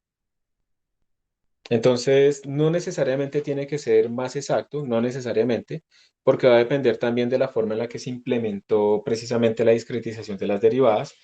Y pues eso, por ahí, pues viene también una causa de error. Y entonces, pues dependiendo, digamos, del valor, de la forma en que uno discretice, pues también puede meter errores. Pero en general, es preferible utilizar estas discretizaciones de tipo diferencias finitas por lo que tú dices. O sea, están en los puntos específicos que yo necesito y en general está teniendo la información de todo el sistema al mismo tiempo. Pero ¿cuál es el costo de ganar como esa precisión que lo llamas? El costo es que tengo un sistema mucho más complejo, ¿cierto? Que gasta mucha más memoria, que es un sistema matricial que puede crecer mucho, pero pues gano esas otras partes. Pero de todas maneras hay un error implícito que está relacionado con las derivadas. Y de hecho, pues un ejercicio también útil, que de hecho era lo primero que quería ponerles, pero después preferí ponerlos a pensar un poco más con esto de otro, es pues, ¿cómo es este problema comparado con el problema de shooting, cierto? Tú ya tienes los dos códigos ahí listos, tú podrías comparar las soluciones. Entonces tú podrías mirar qué tan diferentes son. Eh, yo creería que una diferencia podría ser que aquí tienes como el mismo error en todo el dominio y en el otro tipo de soluciones el error iría creciendo mientras más te alejas de los valores iniciales, porque empiezas y ese error se puede acumular en cada iteración Es como del algoritmo acumulativo. de Ujú. integración. Sí, Sí, es se como va acumulativo. acumulando y aquí sería Es como como acumulativo. homogéneo en todo el dominio. Sí, aunque la otra parte es que en el otro lado, aunque se acumula, tú puedes tener unos algoritmos de integración de la ecuación diferencial que tengan un orden muy grande, ¿te acuerdas? Entonces tú puedes pasar a utilizar rungecuta o rungecuta adaptativo de orden delta x a la 5. Entonces, puedes tener allá un método de integración que sea muy preciso y que supera las diferencias finitas. Pero en las diferencias finitas tienes como una cosa más estable. Aquí hay otra cosa que no hemos visto nosotros y es que la forma en la que uno discretiza también afecta la solución numérica. O sea, hay como tres tipos de errores, como es el error matemático de, digamos, de que yo trunqué la serie de Taylor. Está el error también, hay otro error también que es el de truncamiento normal de la representación de los números en el computador, que eso también afecta cuando uno tiene muchas restas de números similares y todo eso. Y hay otro error también que está asociado a precisamente esta parte discreta, cuando yo ya la escribo en el computador, cómo se comporta comparado con la parte discreta teórica. O sea, eso también se diferencia un poco. Y dependiendo de la ecuación diferencial, ese tipo de comportamiento va a cambiar. Ahora, como esta ecuación que estamos viendo acá es tan sencilla y es unidimensional, me estoy pasando un poquito, qué pena. eh, Eso no se ve tanto, pero vamos a ver cuando veamos ecuaciones diferenciales parciales en dos dimensiones, que es lo que sigue, pero muy sencillo. Vamos a ver que hay un acople, por ejemplo, si tú tienes una discretización en X y el tiempo, hay un acople entre cuánto puedo yo discretizar en X y cuánto puedo discretizar en Y, en el tiempo, para que esta solución sea estable, aunque sea solución, aunque sea discretizable y toda la cosa. Entonces van a resultar ligaduras entre delta X y delta T, de tal manera que yo no puedo elegirlo libremente, sino que están relacionados para poder acotar el error. ¿Listo? Pero ya es porque estamos hablando en otra dimensión. Entonces acá creo que el de diferencias finitas supera realmente al de shooting, porque los obtienes de una, pero es porque estamos en un caso muy especial, que es una dimensión y solamente son dos puntos. Pero si pasamos a allá varias dimensiones, vas a ver que van a aparecer restricciones extras. Entonces sí, en este caso será preferible utilizar, dependiendo del problema, uno ve que es más fácil y que es lo que necesita, pero en general le va a dar más precisión utilizar el otro. Tienes toda la razón ahí. Profesor, una pregunta. Con el manejo de esos tres tipos de errores, ¿cuál sería el ideal? ¿Que el error de programación y de truncamiento sea menor al error matemático? Normalmente los errores, eso lo vamos a ver por allá en la última clase, los errores están dominados al principio por la parte matemática y luego por el error de truncamiento. Entonces, al principio las cosas, digamos, entre más chiquito haces tú la partición, el error matemático va disminuyendo, que es lo que uno espera, pero llega un momento en que el error total empieza a aumentar en el computador, porque empieza a dominar el error de truncamiento. Entonces, uno, ¿qué es lo que debe hacer para minimizar eso? Que uno lo puede volver cero para que domine solamente el matemático. Básicamente utilizar DAOs. Básicamente tener cuidado con no restar números muy cercanos. Utilizar librerías que han tenido en cuenta este tipo de errores para reescribir los algoritmos de una manera en la que se eliminan un poco las restas de números cercanos y así yo no aumente esa sensibilidad. Ese tipo de cosas. Pero eso lo vamos a ver como por allá en la última clase. ¿Listo? Una noción de esos O sea, errores. sí, el ideal sería que domine el error matemático siempre. El ideal es eso porque uno lo que espera es que entre más pequeño sea el intervalo, menos error tenga. Pero como te digo, al final eso no se cumple en el computador, eso al final empieza a crecer. Entonces uno puede posponer eso lo máximo posible y entonces en vez de utilizar float, utilizo double. Por eso siempre hemos tratado de utilizar double. ¿Listo? No, no lo desaparece, simplemente lo pone mucho más lejos esperando a que yo no tenga errores coherentes y eso me crezca muy rápido. Sí.